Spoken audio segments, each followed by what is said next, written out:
Hello and welcome back to Today and Tomorrow. And I'm very glad that we are going to talk about a topic that's, for me, to be honest, is very important. We're going to talk about education.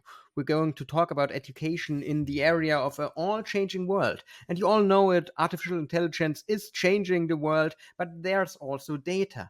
In the year 2030, we're going to have to handle a complexity of data that's around 570 zettabytes. I know it's hard to grasp, but it's around the amount of stars we have in the universe, and that's the data we have to handle. And that's a world we have to prepare our students, our pupils, everyone, the children, and ourselves for. But what does it really mean? And I'm very glad to discuss this with Dieter and Sanjay again. Hello in the beginning, and what is education for you? Well, I think I pick it up since I was bringing this issue up in the initial discussion. And I think we need a completely new definition of education because in the past and in many societies, it still is the case. It's something where you prepare the kids for life. Yes, of course, that remains a very important issue. But uh, we already are talking about lifelong learning. But when we look at the reality, it, there's not much there that you can that deserves this label. Uh, and especially when we see the wave of change that is coming upon us. I mean, we have quantum computing on the gate, knocking on the gates, and somebody, I don't remember who, at the Davos World Gathering, the recent one, he was talking about uh, artificial intelligence on steroids when he was talking about quantum computing. So there's a wave building up we are not prepared for, and uh, already today, a lot of the problems we are faced with globally are caused by people feeling insecure and not stable anymore, losing their old comfort zones. And yes, we have to start learning and adapt uh, and get prepared for this wave of change in order to accomplish or to get out there unharmed.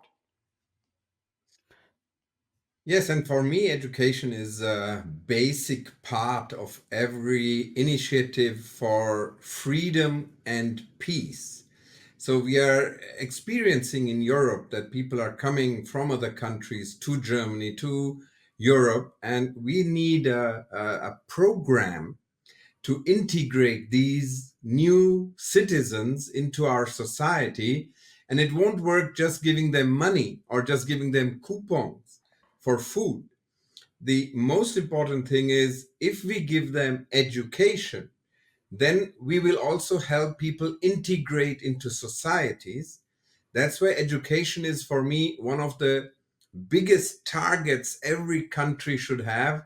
And sometimes I'm really shocked that when I go to schools and I do some workshops with the teachers, and then I go to the toilets, sorry for the wording, but if you go to the toilets, they are really in a very bad status. And a country like Germany or Austria, Switzerland, or any European country, we should take a lot of money and secure the peace in our countries through education. Sanjay, you're saying it, and Dieter, you're saying it as well. There are two aspects we have to look at. The first one is how to educate the children, the next generation, how to prepare them for an ever-changing world. The other thing is how to bring education, new ideas, new skills, or the ability to learn to the people out there in the working force, in the management area, and so on. Dieter, you said something very interesting. You talked about the lifelong learning. I want to cite a book that I really love, Quality Land, from the German author Mark Uwe Kling. Mhm. He Mhm. once was talking or writing about lifelong learning, and one character said, "It sounds a little bit like a sentence, lifelong learning. You're forced to learn forever." It sounds a little bit like a punishment, not like something we want to acquire. And to be honest, many people I work with, talk to, think like it that way. They're annoyed that they have to learn a new skill. They have to adapt to new technology like AI. They have to work with data. The ever changing world is annoying them. The VUCA world is a hassle for them. And I think that's also a new way to look at education, not only to prepare them, not only to change the education system, but also to help understand that lifelong learning is not a punishment, but a chance. Definitely, but also we lost a little bit the trust that science can create uh, solutions for problems. We rather see science as a troublemaker. Many of us. I mean, of course, in the 1950s, when everybody uh, was so thrilled about the opportunities that nuclear energy uh, was providing, and even cars were designed that were driven by nuclear energy. Of course, it was going way too far, but I think we need to reestablish a much more a similar mood like that to reestablish trust into science, and this also uh, provides a reason for why you start looking into science and to learn new things, because you are interested in what the solutions are that are coming from there. And I think we have to return a lot more into this habit globally, because this loss of trust you have everywhere when you look at conspiracy theories that suddenly are becoming very popular again. I'm always thinking, hey, how somebody really can fall for ideas like that? But this has to do with losing the comfort zone because of this wave of change that is building up, and everybody feels, and losing the trust in science. Yes. Well, one of the things that I dream of, or at least I believe in, because I do it myself, is that this self learning is going to become much easier, because with AI, for example, if we are doing this meeting now, this video conference and the podcast, then we could translate it into any desirable language. So Mhm. Yes. the language is a big border between learning and success, because you know I came from India to Germany, and I had to learn German. But the thing was that I was forced to learn German. And Mhm. now we have many people here in Germany from different countries who are not in the lucky situation. I was at the age of 4. I came here. They come here when they're already 30, 40, 50. So if we can adapt our education into the right languages, and that's where I see a great chance for AI, that we can take away the borders of the language and teach people in their own local language. And I think that is something that I love with AI, because I have students, I have family in different countries. And when we communicate, we can just translate it in real time. And that's amazing what technology can do. So let's make AI help us bring in knowledge into the local language, the local brain setup. And that is where I think that AI will really help us in every country. I want to go a little bit further with language. I totally agree with you, but there's not only the global language like English or Spanish or whatever, there's also a learning language. So if you really look how people learn, a lot of videos, a lot of courses, a lot of lectures, trainings, and so on, you know, this stuff are a little bit too complicated, a little bit too easy, and so on. Everyone learns a different way. And that's also a big Mhm. opportunity I see in artificial intelligence or in data analysis, and so on, to really adapt to the way people learn. Because, of course, there are different learning types. Some people learn wonderfully with text, other ones need video, the next ones need audio, the other ones need to have hands-on training, and not every person is the same. And if you are a person who learns with doing it, with hands on, with practice, with real time stuff, and then you're taught to, okay, sit in this wonderful lecture for the next 2 to 3 days. In this workshop, you can learn a little bit. It is a punishment again. It is lifelong learning in the sense of punishing someone and not Mm. helping him. Well, but there are also two sides to the same coin, because on the other hand, when you look here what's happening in Germany, though I have to Germany now, where people are where kids are, well, very self-satisfied, and they are not used, or the parents don't force their kids for some basic discipline, to put it like that, they have really a hard time of concentrating and doing stuff. But life is not only entertainment and fun. You have to, but there, when you work, there always, even if you do the thing you love most love, there will be part of it that you hate. But you have to do it in order to do the things you love. So if you're not prepared for that, or to try to rule that out, you're in trouble again. So basically, we do need two sides. We do need the encouragement, but we also need to train people to have a basic discipline. Yes, we do.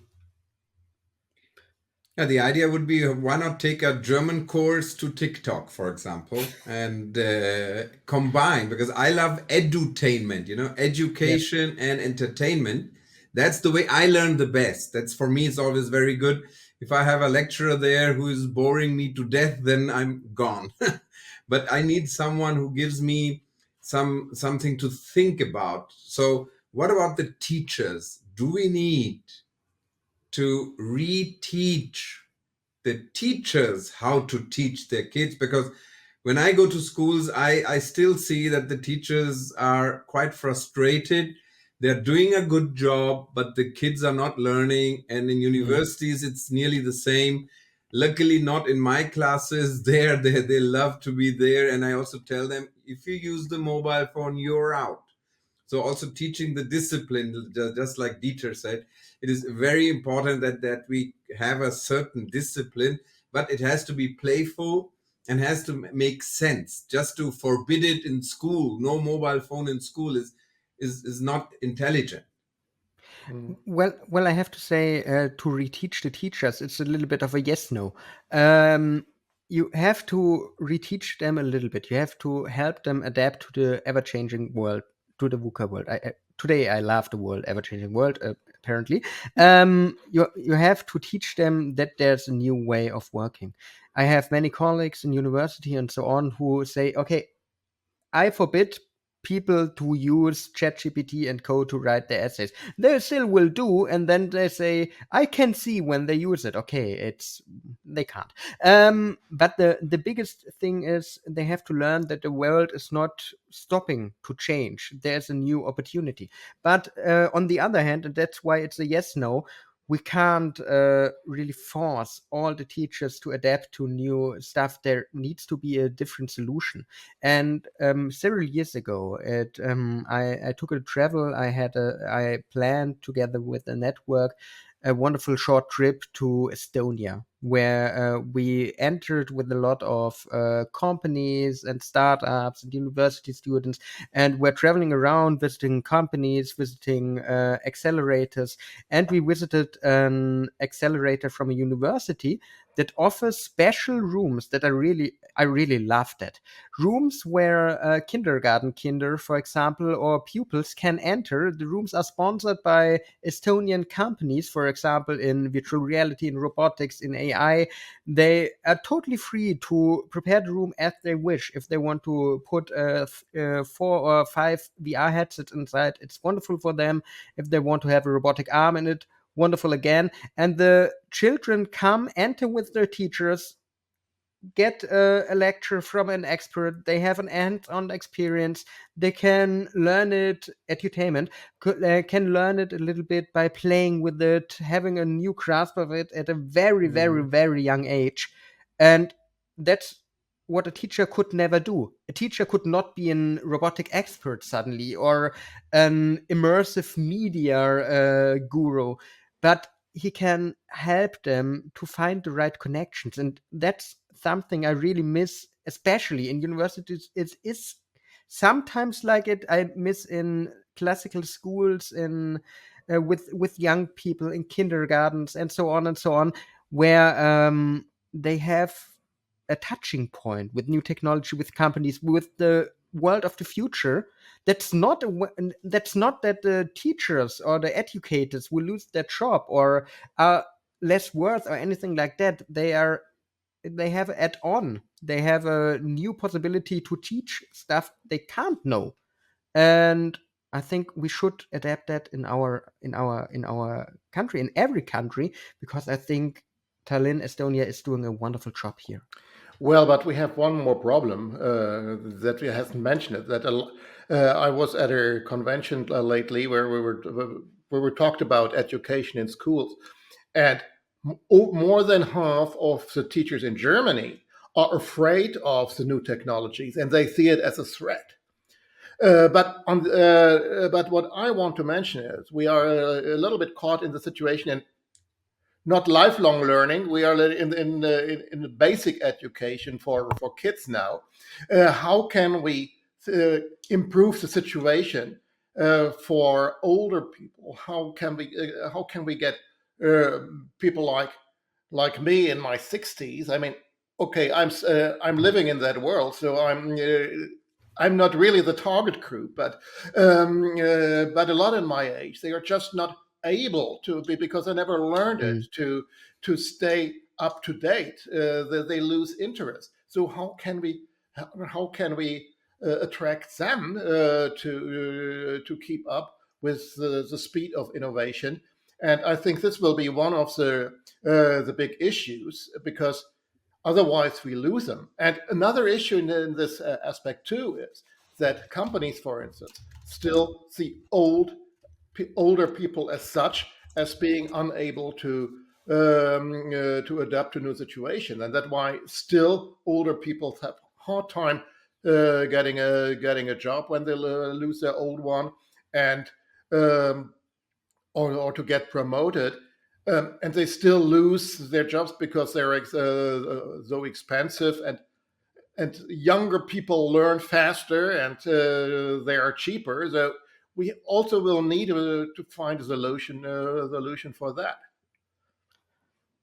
I had a wonderful experience. It was a while back when I wasn't self-employed but working in an agency, where we were making a little movie, a little video about the preparation of a book, to say it easily.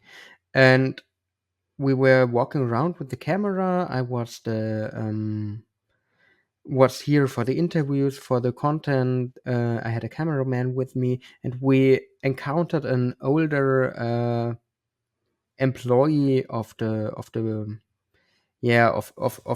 company, and he wanted to show us how digital printing is so wonderful. And I was really amazed how much he loved the new way of working, because when he started his job, it wasn't that way.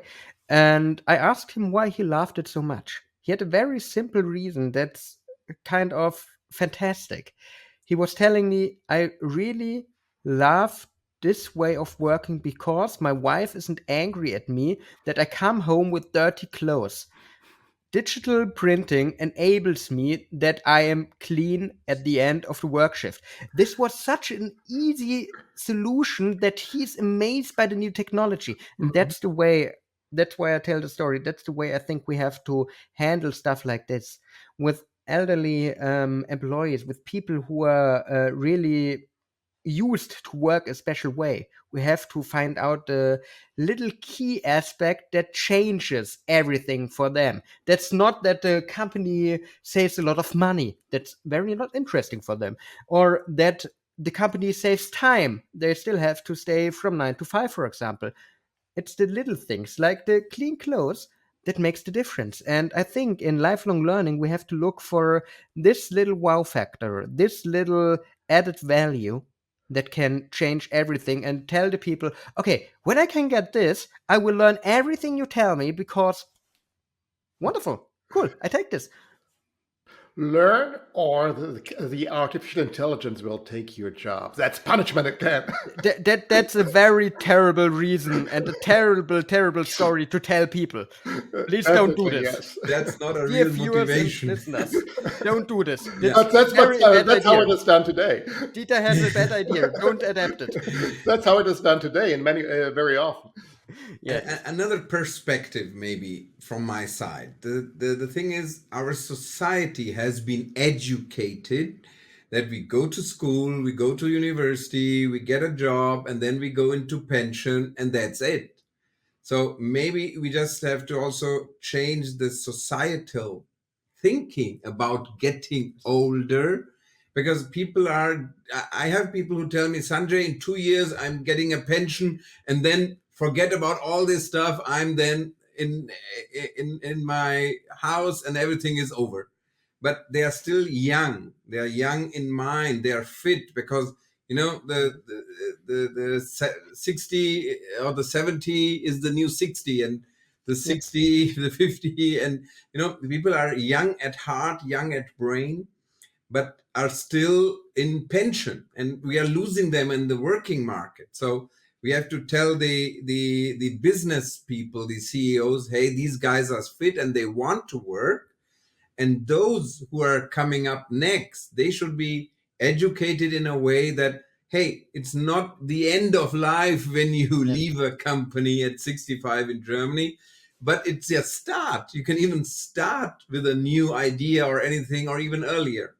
Mhm. So this mentality that education is has an end is in our DNA. It has been brought up into our DNA, that we just learn for an exam, we learn for a job, but we do not learn for us. And I think Mhm. that is something where society could help, or politicians could help to develop another perspective on that.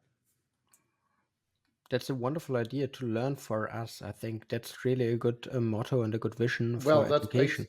that's basically the what it should be anyway, to learn Yes, for us because we are interested in something. but we learn for everyone else and not for us. We learn for a Mm. job. We learn for our parents. We learn for to get money. We don't learn for us. We learn because of a lot of effects all around us and factors all around us. Uh, of course, we can't change this by now, but I think it's a wonderful first step into the right direction to Well, learn for us and to learn for the future. but when you look at the development of universities, for instance, in the Western world, uh, the times were shortened, and the so-called general study that was much more normal in the past is completely out, because people are only trained for the job in universities, in schools. That's the basic thing. When you look at the curriculums, people don't have time to look at anything else but what is required for their classes to move them into their jobs. I think here too we need to become much more relaxed again, and because also a general education and looking at things a more holistic way. That's my hobby, really. Um, Looking at and how things are depending from each other and how they connect is so important to understand the world, and to especially in the future where these big connections will be much more important to understand or get a basic idea how the what artificial intelligence is doing with us. So we really have to go a little bit back to this old early approach from the 18th and 19th century that was coming up in this period. Hmm. So, what is the conclusion of our today's episode? What do we want to tell the world? What do we want to change in a very short sentence for the kindergartners, for the pupils, for the people of the lifelong learning, which is not a sentence, but we're learning for ourselves, as we learned today. What would you say is the key sentence, the key diamond of today? Learning for yourself, having fun in uh, finding new fields, new skills for yourself, just to keep you fresh. See how things are connected to each other, and yeah, and then it should be a very entertaining thing for everybody. Sanjay? For me, as a conclusion, it's train the people, teach people to learn.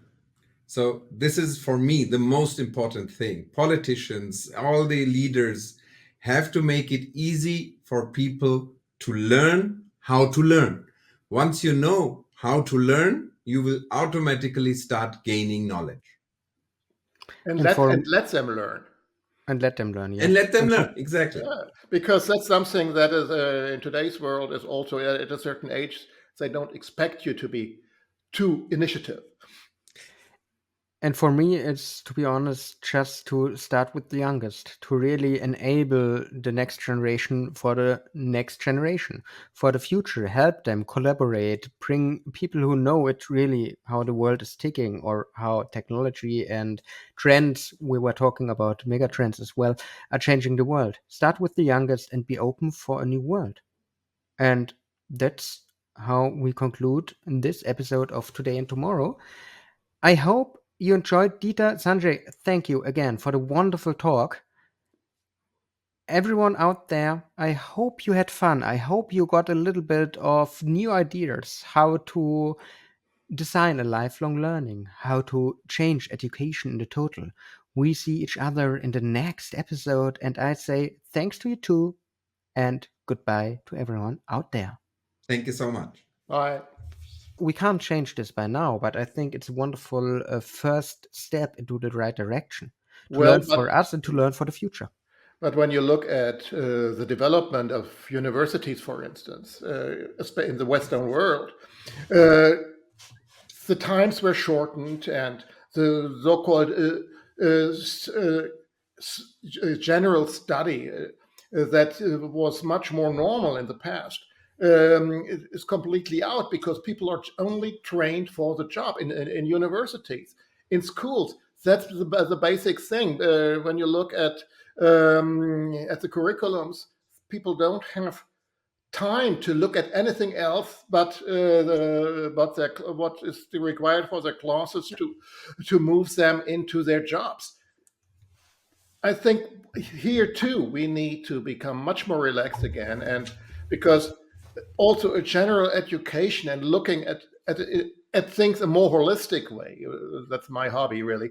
Um, Looking at and how things are depending from each other and how they connect is so important to understand the world and to especially in the future where these big connections will be much more important to understand or get a basic idea how the what artificial intelligence is doing with us.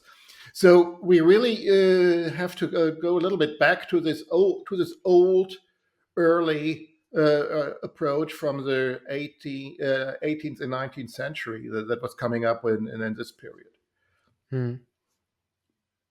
So, what is the conclusion of our today's episode? What do we want to tell the world? What do we want to change in a very short sentence for the kindergartners, for the pupils, for the people of the lifelong learning, which is not a sentence, but we're learning for ourselves, as we learned today. What would you say is the key sentence, the key diamond of today? Learning for yourself, having fun in uh, finding new fields, new skills for yourself, just to keep you fresh, see how things are connected to each other, and yeah, and then it should be a very entertaining thing for everybody. Sanjay? For me, as a conclusion, it's train the people, teach people to learn. So this is for me the most important thing. Politicians, all the leaders have to make it easy for people to learn how to learn. Once you know how to learn, you will automatically start gaining knowledge And And for let them learn. and let them learn, and yeah. let them And for learn. Exactly. Yeah, because that's something that is in today's world is also at a certain age they don't expect you to be too initiative. And for me, it's, to be honest, just to start with the youngest, to really enable the next generation for the next generation, for the future, help them collaborate, bring people who know it really how the world is ticking or how technology and trends we were talking about, mega trends as well, are changing the world. Start with the youngest and be open for a new world. And that's how we conclude this episode of Today and Tomorrow. I hope you enjoyed. Dieter, Sanjay, thank you again for the wonderful talk. Everyone out there, I hope you had fun. I hope you got a little bit of new ideas how to design a lifelong learning, how to change education in the total. We see each other in the next episode, and I say thanks to you too, and goodbye to everyone out there. Thank you so much. All right.